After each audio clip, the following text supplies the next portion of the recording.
Hello, hello, hello, hello. How are you, Cany, in Cape Town? Is that correct? That's correct. Yes, I am here in Cape Town on a beautiful sunny day. And you have been one of the more active people in the lockdown in South Africa. Would you like to share one or two of the things that you're doing that are making your lockdown experience healthy, fun, enjoyable? Absolutely. Firstly, what I'm doing is I wake up every morning and do a really good gym session. And I'm very blessed to have a big garden. So then I walk around the garden with the dogs, taking my three Jack Russells around with me. And I have a friend staying with me at the moment who's also a fitness freak. So this serves us very, very well. And then later in the afternoon, I do another walk with the dogs. And I've been fitting some work in and really just taking time out to appreciate the things I have around me and nature, and sitting outside with a barbecue. And we've been doing that just about every night when the weather's good. And it makes you really appreciate time. It makes you appreciate the space that you're in. Just all the little things become very prominent. And I just feel totally grateful. I feel very, very grateful and very blessed. So it sounds like you're putting into practice that strategy of the gratitude flood, waking up and being grateful for your body, being grateful for your surroundings, exercising, bringing vitality and energy into your life. Is that perhaps your number one strategy? That's my strategy. And also encouraging other people out there by posting positive messages and, just sharing a little wisdom. I've been writing some poetry as well. And it's just, I'm really enjoying the lockdown, to be honest. It's given me a lot of time for introspection, and I'm doing a lot of meditation. I'm doing stretching. I'm eating very healthily. So all in all, I'm actually having a great time. Sounds like you're changed it from lockdown to holiday time. That's pretty much what it is. I guess that's one of the things as a creative, as a CEO, as somebody who has been working upwards to 70, 80 hours a week on her business for what, 10, 20 years? Yep. This is probably one of the opportunities for you to have a whole new reset, a reset in Yes. physicality, your mental wellness, and your relationship with nature. Absolutely. And I think, in those, well, actually, I'm thinking for myself since 1986, but this is really the longest time that I've had to just really do this reset and not worry about today work, even though there is a lot of stuff one has to sort out during this period. But it's an ideal time to actually just totally reset your brain and realize that, look back at all the things, the way you were doing things, and seeing there's other ways to do this, and just having that time and space to think really hard and deep about stuff. It's very refreshing for me. Very good. And you've also done something quite wise, and that's you've even brought people from outside of your company and brought them in and giving you some feedback and giving you some ideas, and maybe even being able to bounce ideas off as we reset and then potentially restructure. Is that something that has been working well for you also? Yes, very much so. I've actually got a couple of people that I'm working with on that at the moment, and it's really makes sort of look at things more objectively, and really realizing that there are different solutions that can be made for a situation where I may sort of look at it and think, oh gosh, that's it's in my mind a bit hopeless. In people come and say, hey, you know, have you looked like that? Have you looked at it like that? What about these ideas? And it's really very nice to have people who are unemotionally involved in a business to give that advice.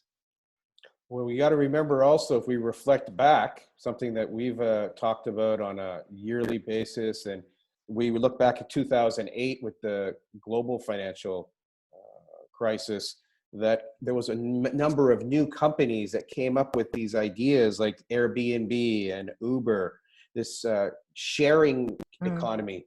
And now we're going to be going into perhaps a whole nother wave from 2020, where it is about that clarity of vision and not having so many of those attachments. It's the clarity of vision, using technology to serve, using technology to have real amazing experiences as we infuse a little bit more AI and virtual reality. So I wanted to see that ideas for you today, because that might be something with your creative juices, you might be able to find some wonderful ways to allow that next cycle to come into play and really serve you on your journey.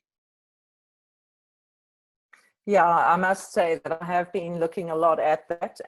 You know, it's quite interesting because in South Africa, you know, you'll be well aware that everyone loves going on safari, up to the game parks and everything. And what they've done in South Africa is the Kruger National Park, which of course is our biggest park.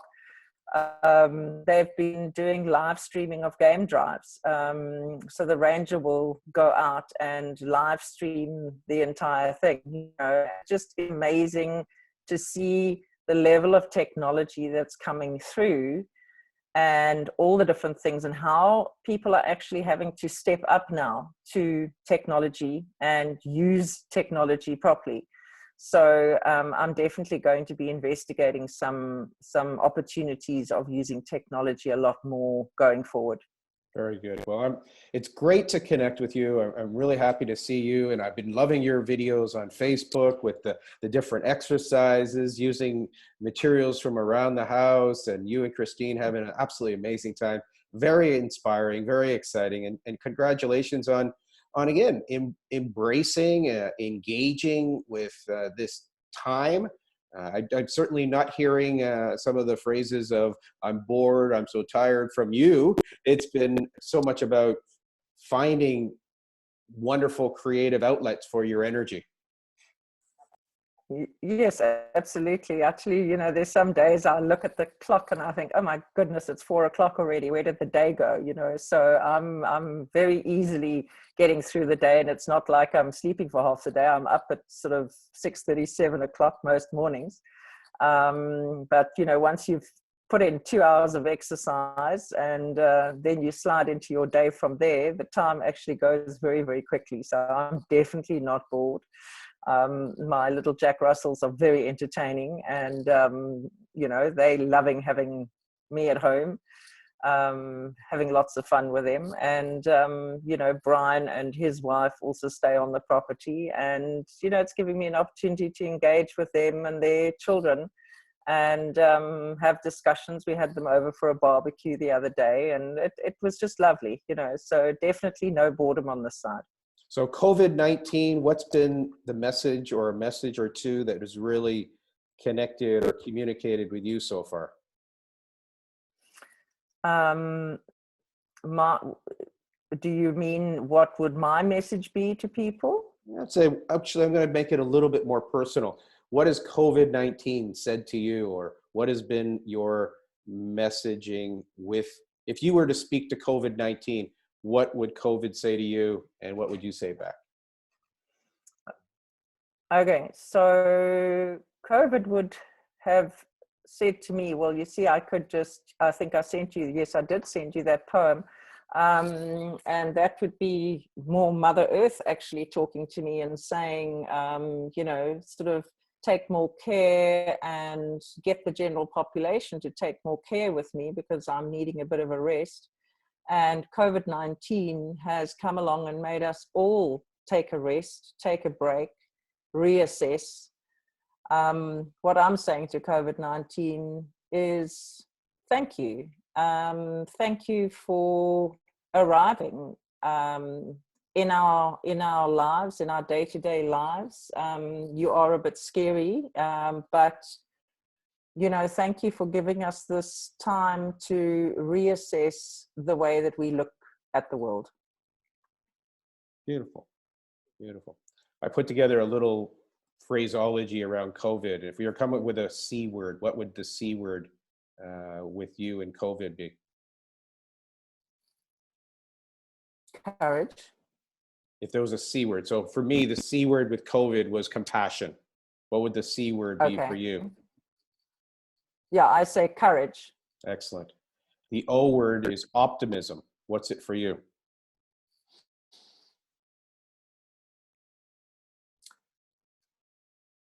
It's not one word, but it would be opening my eyes. Excellent. The V word for me was vitality. What is it for you? Vibrancy. Excellent. What's the C word for you? No, sorry, the I word. The I word. The I word would be intelligence. Excellent. Mine was intuition. And the D word. The D word.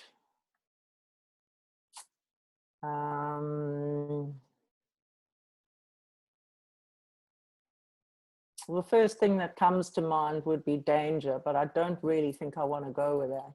Actually, what's really great is you may want to explore that. For me, it's discipline.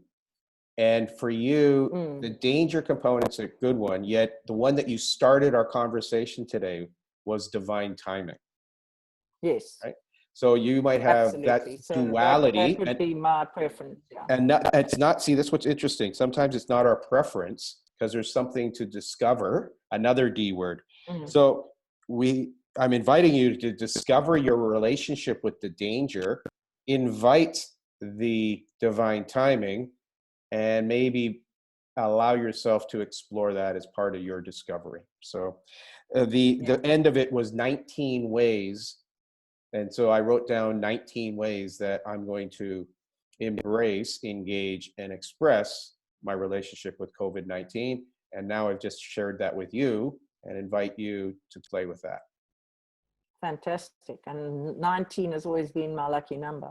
Fantastic. So it's a beautiful exercise. It's courage to open your eyes with vibrancy, intelligence, and discovering danger and divine timing in a delightful way. Fantastic. How's that for you today? That's amazing. Amazing. That's brilliant. Yeah. You're always brilliant. And how can our friends from who might watch this broadcast reach out to you or connect with you? What would be a handle or a Facebook or a LinkedIn? What would be the best way for people to reach out and connect with you? I'm on Instagram. No, that probably wouldn't be the right way. Facebook, that's a great way. What's your Cany Instagram? Bugler. What's your Instagram? Instagram is, I think it's Cany.Bugler. Gosh, I'm going to have to check. Okay. Just give me a second. Yeah, it is. It's Cany.Bugler. Okay. And on Facebook? On Facebook, it's just Cany Bugler. Excellent. Yeah, that's it. All right. And any of the people watching this, check me out on IG. It's a Continual Shift. On YouTube, it's Continual Shift. If you would like to ask some questions or follow up with either Cany or I, please do so. And that's a wonderful session from our dear friend in South Africa. Thank you so much. Thank you, Dave. It's always such a pleasure talking to you and just sharing your incredible wisdom. Thank you so much.